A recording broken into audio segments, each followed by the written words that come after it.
MK Tajpeer ಅವರು ಚಿತ್ರದುರ್ಗದ ನಗರಾಭಿವೃದ್ಧಿ ಪ್ರಾಧಿಕಾರದ ನೂತನ ಅಧ್ಯಕ್ಷರಾಗಿ ಅಧಿಕಾರ ಸ್ವೀಕರಿಸಿದ್ದಾರೆ. ಇನ್ನು ಕರ್ನಾಟಕ ಸರ್ಕಾರವು ಚಿತ್ರದುರ್ಗದ ನಗರಾಭಿವೃದ್ಧಿ ಪ್ರಾಧಿಕಾರದ ನೂತನ ಅಧ್ಯಕ್ಷರನ್ನಾಗಿ ಚಿತ್ರದುರ್ಗ ಜಿಲ್ಲಾ ಕಾಂಗ್ರೆಸ್ ಅಧ್ಯಕ್ಷ ಎಂಕೆ ತಾಜ್ಪೀರ್ ಅವರನ್ನು ನೇಮಕ ಮಾಡಿದ್ದು, ಈ ಹಿನ್ನೆಲೆ ಶುಕ್ರವಾರ ಸಂಜೆ 4:30ಕ್ಕೆ ನಗರಾಭಿವೃದ್ಧಿ ಪ್ರಾಧಿಕಾರದ ಕಚೇರಿಯಲ್ಲಿ ಈ ಒಂದು ಅಧಿಕಾರ ಸ್ವೀಕಾರ ಕಾರ್ಯಕ್ರಮ ಹಮ್ಮಿಕೊಂಡಿದ್ದು, ಎಂಕೆ ತಾಜ್ಪೀರ್ ಅವರು ಆಗಮಿಸಿ ಸರ್ಕಾರದ ನೇಮಕಾತಿ ಪತ್ರಕ್ಕೆ ಸಹಿ ಹಾಕುವ ಮೂಲಕ ಈ ಒಂದು ನಗರಾಭಿವೃದ್ಧಿ ಪ್ರಾಧಿಕಾರದ ನೂತನ ಅಧ್ಯಕ್ಷರಾಗಿ ಅಧಿಕಾರ ಸ್ವೀಕರಿಸಿದ್ದಾರೆ.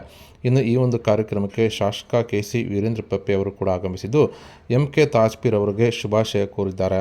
ಅಷ್ಟೇ ಅಲ್ಲದೆ ಇದೇ ವೇಳೆ ನಗರಾಭಿವೃದ್ಧಿ ಪ್ರಾಧಿಕಾರದ ವತಿಯಿಂದ ಎಂಕೆ ತಾಜ್ಪೀರ್ ಹಾಗೂ ಶಾಸಕ ಕೆ.ಸಿ. ವೀರೇಂದ್ರ ಪಪ್ಪಿ ಅವರನ್ನು ಶಾಲು ಹೊದಿಸಿ ಹೂಮಾಲೆ ಹಾಕಿ ಆತ್ಮೀಯವಾಗಿ ಸನ್ಮಾನಿಸಿದ್ದು ಕಂಡು ಬಂದಿದೆ.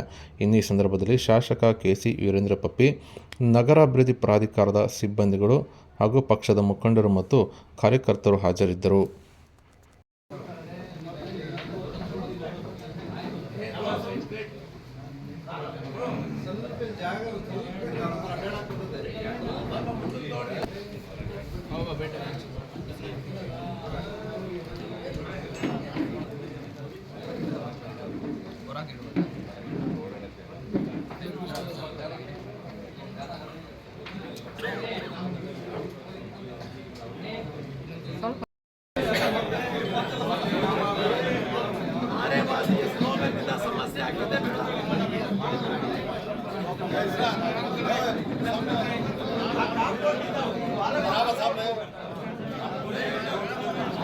ತಾಜ್ಪೀರ್ ಅವರನ್ನು ಸರ್ಕಾರ ಚಿತ್ರದುರ್ಗ ನಗರಾಭಿವೃದ್ಧಿ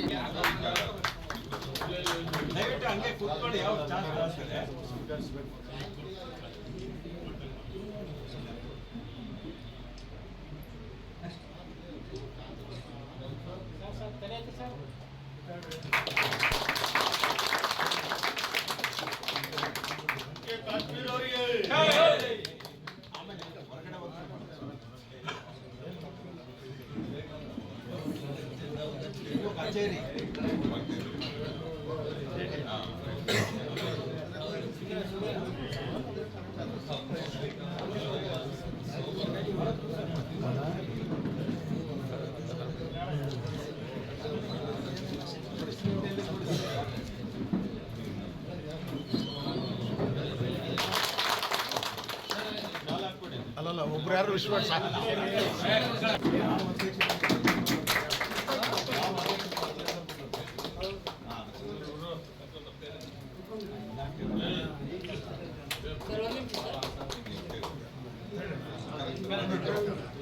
ಜಾಗ ಇಲ್ಲ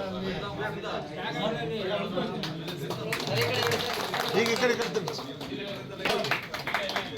ನೀವೇ ಕಮಿಷನ್ ಅವ್ರು ಪಾಪ ಡಿಪಾರ್ಟ್ಮೆಂಟ್ ತರಿಸಿದಾಗ ಸ್ವಲ್ಪ ಆ ಕಡೆ ಕಮಿಷನರ್ ಆ ಕಡೆ ನೋಡ್ಬಿಡಿ, ನೀವು ನಿಮ್ಮ ಅವ್ರಿಗೆ